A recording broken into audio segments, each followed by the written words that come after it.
Sua paz estava em cima do telhado. Quando ele estava em cima do telhado fazendo manutenção terceirizado, ele caiu de cima do telhado por cima de 2 ilhas. Nessas ilhas, aí um bocado de gente se machucou e no susto o pessoal saiu correndo, arrebentaram a porta de vidro de blindex, se cortaram, teve gente que quebrou a perna e não estão dando assistência para a família. A mãe da vítima chegou aqui agora sem dinheiro para ir pro Clériston e não levaram ela foi embora sozinha, sem informação nenhuma da filha. Além disso, você pode ver atraso de dinheiro aí, a gente está correndo atrás para receber o salário e até agora nada.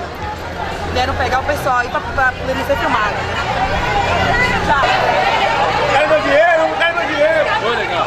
Tá todo mundo que sabe paga aí. Oxe, tu paga o quê? Ninguém recebeu nada. Ninguém recebeu nada. Quem recebeu faltando, então é metade. Oi.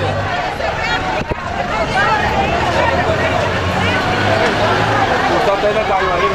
Foi cair em frente aqui no fundo, teve acidente com as gestantes, o pessoal sofreu acidente. E teve um rebanho retado aí, teve a polícia, teve a SAMU aí. Então, tá um problema retado. Dinheiro que não quer sair, ainda teve acidente aí, um teto que não tem segurança. Tem saída de emergência aí na empresa, velho? Rapaz, não, velho, só tem aquela ali que proibiram de sair e ainda quebraram o vidro. Quebraram o vidro ali, que proibiram o pessoal de sair. Então, tá difícil trabalhar, né?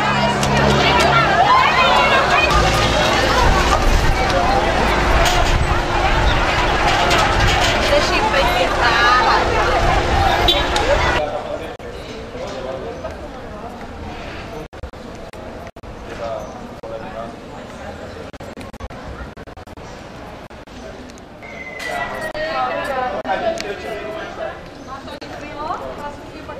Foi dessa vez.